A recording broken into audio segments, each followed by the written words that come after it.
Good morning, students. How are you? I hope all of you are fine. In today's video, we will revise chapter number 4, Water, a Wonderful Liquid. Water, which is our basic need. We cannot live without water because it is important for our life. Plants and animals both need water.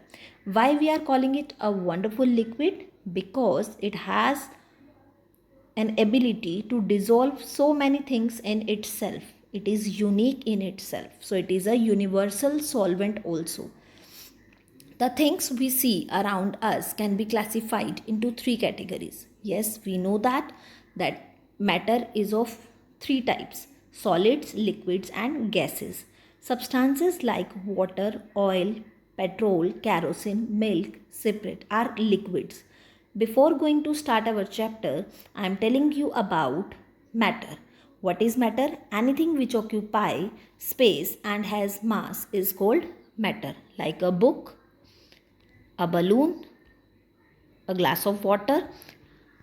So, but in this chapter, we are talking about water, as its name is water, a wonderful liquid. So, we are talking about liquids.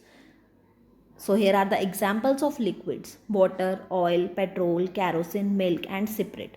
Water is the most commonly used liquid because we use it regularly on daily basis and in so many things. So let us take a look at some properties of water.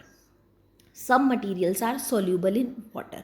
As I showed you in Zoom class that things can dissolve in water with the example of sand and salt. They are soluble in water, and sugar and salt are soluble while sand is insoluble. So take a test tube, fill half of it with water, add half a spoonful of sugar to it. Because you are at home, so you can use a glass by which we can dissolve, in which we can dissolve the things like sugar or salt. Shake the test tube well. यहाँ पे test tube use हो रहा है, that's why I'm taking about test tube. But now you are at home, as I said, so you can use a spoon to stir the sugar. Sugar will disappear, and taste the water. It tastes sweet because the sugar has dissolved in it. So sugar is soluble. Take another test tube and fill half of it with water. Add half a spoonful of sand to it. Now what we will see that sand has settled down at the bottom of the test tube. It will not dissolve. So that means it is insoluble in water. So there are two types of things, one which are soluble in water and second which are insoluble in water. So there are so many examples of soluble things and insoluble things: milk, washing soda, common salt, sugar, potassium permanganate, they are soluble in water. Substances insoluble in water: sand, wax, glass, oil and kerosene, they are insoluble in water. Here we are having examples which are solid as well as liquid. But for liquids, we use these two terms, miscible and immiscible. Miscible liquids are those liquids which are soluble in water, which can dissolve in water, which can mix with water. So they can be orange juice, milk, lemon juice. And insoluble, kerosene, petrol, they are insoluble in water. Now gases in water. Some gases also dissolve in water, like carbon dioxide and oxygen. They dissolve in water. We have seen cold drink bottles or soda water bottles in which when we open them, carbon dioxide is escaped out rapidly in the form of bubbles. तो उसमें से bubbles बाहर आते हैं. Have you seen it? Yes.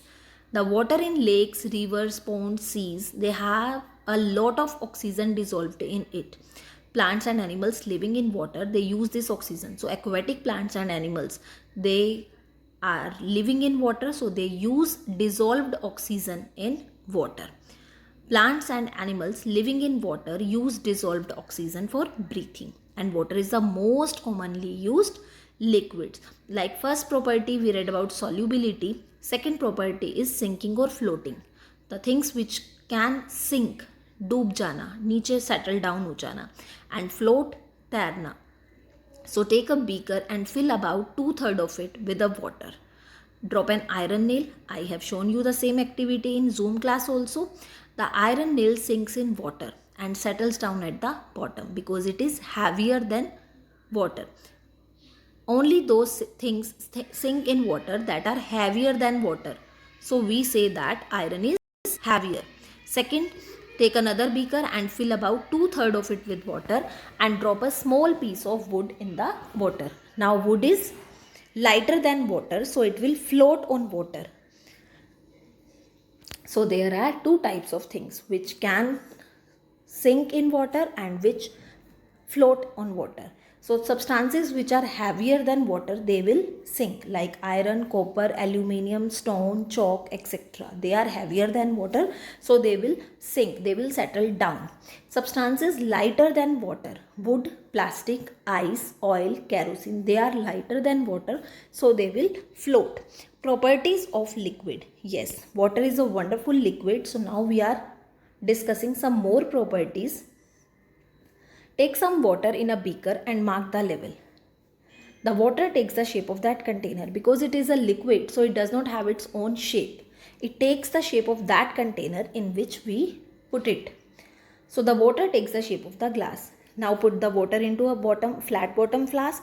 The water takes the shape of that flask. So this experiment shows that water has no fixed shape of its own and it takes the shape of the container. I showed you in the Zoom class, first we put water in a glass, then we converted it into a bottle and then we poured it into a glass bowl. Second, let us pour the water from a flat bottom back into the original beaker. So we have seen water fills the beaker up the same mark. That amount of water which we have taken and the last which we got is the same. So we conclude that water has a fixed volume. Yes, water has fixed volume but not fixed shape. And we can use this example that cold drink bottle. It has fixed volume, 2 liters, 1 liter, 500 ml.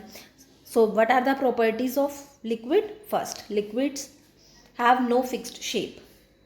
They take the shape of the container. Water or any liquid has a fixed volume. It is not hard. It can flow easily. Tick the correct statement and cross the wrong one. The materials that float on water are heavier than water. Wrong, because the things which float on water, they are lighter than water, and which are heavier, they will sink. A liquid has a fixed volume but no fixed shape. Tick. Liquids has fixed volume but not fixed shape. Now question arises, how can we measure volume? Like weight, solid weight we want to measure, then we use weights like kilograms. Liquids are measured by their volume. So it can be measured by using various type of measuring vessels. Have you seen your milkman, doodh wala bhaiya? He has some special measuring vessels in which the amount is written. The volume of liquid is measured in liters and milliliters. And the same thing you have done in your maths also. You have done so many sums in this concept. 1 liter is equal to 1000 milliliter. Liquid measuring vessels are of two types. One which have only fixed volume. So in this we can measure the fixed amount. Like these vessels are made up of aluminium sheets and they are of different fixed capacities like 100 ml, 200 ml, 500 ml or 1 liter. And we can measure the fixed amount. Some vessels measure the desired volume of a liquid. But in the first one, we have a problem that we can't get the amount which we want. For example, I want 160 ml. So how can I get it with 100 ml container or 200 ml container? So this problem can be resolved by using desired volume of a liquid. So we can use these vessels, graduated glass jar or measuring cylinders. Especially they are useful in science labs. The devices which are made up of transparent glass, they have markings. So you can see the markings 10, 20, 30, 40, 50. So if I want 40 ml, I can take it easily. Since these measuring devices are made up of glass and we are able to see the amount of level which we have taken. These vessels are used in science labs. Water dissolves many substances in it, and it is the most common, most useful liquid. But we should take care of that liquid because it is important for our survival. Water is very important for us and we should keep it clean. Thank you. Have a nice day. Have